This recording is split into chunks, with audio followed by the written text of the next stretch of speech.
थुलाइप ऐं वज़न घटाइण जो मौज़ू अॼुकल्ह न रुॻो निजी महफ़िलनि पर सोशल मीडिया ते बि तमामु घणो बहस हेठि आहे, जिते हर माण्हू पंहिंजे तजुर्बे ग़िज़ा या तरीक़नि खे बहितरीन हल बणाए पेश करे थो। अहिड़ी सूरतहाल में घणेई मशवरा ऐं टोटका आम थी वञनि था, पर लाज़मी नाहे त उहे टोटका ऐं मशवरा हक़ीक़ी ज़िंदगीअ में बि कारगर साबित थियनि। अहिड़नि ख़्यालनि खे चैलेंज कंदे थुलाइप बाबति माहिर डॉक्टर स्पेंसर नोदोल्स्की इंस्टाग्राम ते वज़न घटाइण बाबति 3 अहम तरीक़ा शेयर करे छॾिया आहिनि ऐं खोड़सारनि माण्हुनि लाइ त डॉक्टर स्पेंसर जे कयल इंकशाफनि खे मञण बि ॾुखियो साबित थी रहियो आहे। हुन जो चवणु आहे त हक़ीक़त में का बि फैट बर्निंग डाइट न आहे, पर अहिड़ी ग़िज़ा हूंदी आहे जेका माण्हू डिघे अरसे ताईं आसानी सां अख़्तियार करे सघे। डॉक्टर स्पेंसर मूजिबि बहितरीन ग़िज़ा उहा हूंदी आहे जेका माण्हू खे पेट भरे, ग़िज़ाइयत फ़राहम करे, तवानाई ॾिए ऐं रोज़ानो ज़िंदगीअ सां मुताबिक़त रखे। जेकॾहिं का ग़िज़ा इंसान खे बुखियो, कमज़ोर या ज़हनी तौर परेशान करे थी त उहा ग़िज़ा सही न आहे। तंहिं करे अहिड़ी कंहिं डाइट ते अमल न करे सघण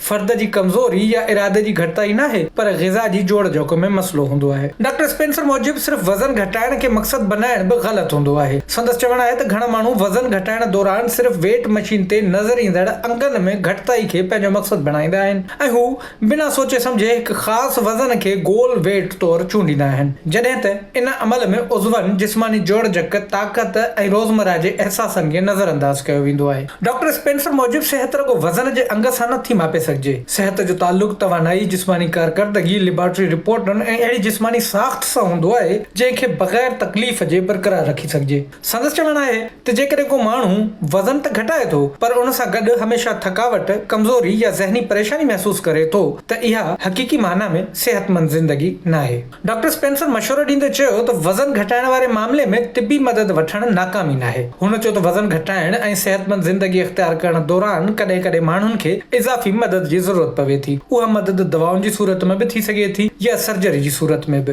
डॉक्टर स्पेंसर मूजिबि अहिड़ी मदद वठण खे नाकामी या कमज़ोरी सम्झणु ग़लति आहे। डॉक्टर स्पेंसर जो चवणु आहे त वज़न घटाइण वारे अमल दौरान कुझु दवाउनि जो इस्तेमालु चीटिंग या सर्जरी कराइण कमज़ोरी जी निशानी न आहे। जेकॾहिं कंहिं माण्हू खे अहिड़नि टूल्स जी ज़रूरत पवे थी त उन जो मतिलबु इहो न आहे त उन माण्हू कोशिश नाहे कई, पर उन जो मतिलबु इहो आहे त संदसि जिस्मानी निज़ाम खे इज़ाफ़ी सहायता जी ज़रूरत हुई। डॉक्टर स्पेंसर वज़ाहत कई त कुझु दवाउनि जो इस्तेमालु हक़ीक़त में वज़न घटाइण जी कोशिश खे ख़त्म नथो करे, पर बुख खे कंट्रोल करण, खाधे बाबति गैर ज़रूरी सोच घटाइण ऐं बहितर आदतुनि लाइ जाइ पैदा करण में मदद ॾिए थो। हुन चयो त इहो आसान रस्तो इख़्तियार करणु नाहे, पर तिबी इलाज जो हिसो आहे। डॉक्टर स्पेंसर नोदोल्स्की मूजिबि वज़न घटाइण कंहिं इंसान जे किरदार, इरादे या अख़लाक़ी ताक़त जो इम्तिहान नाहे, पर हिकु जिस्मानी ऐं हयातियाती मसलो आहे। जीअं हर जिस्मानी बीमारी लाइ इलाज ज़रूरी हूंदो आहे, तीअं वज़न घटाइण जे मसइले लाइ बि हक़ीक़ी ऐं साइंसी इलाज जी ज़रूरत हूंदी आहे। पर इहो वाज़ह रहे त हीअ रिपोर्ट रुॻो ॼाणण लाइ आहे, कंहिं बि क़िस्म जे तिबी सलाह जो मुतबादिल नाहे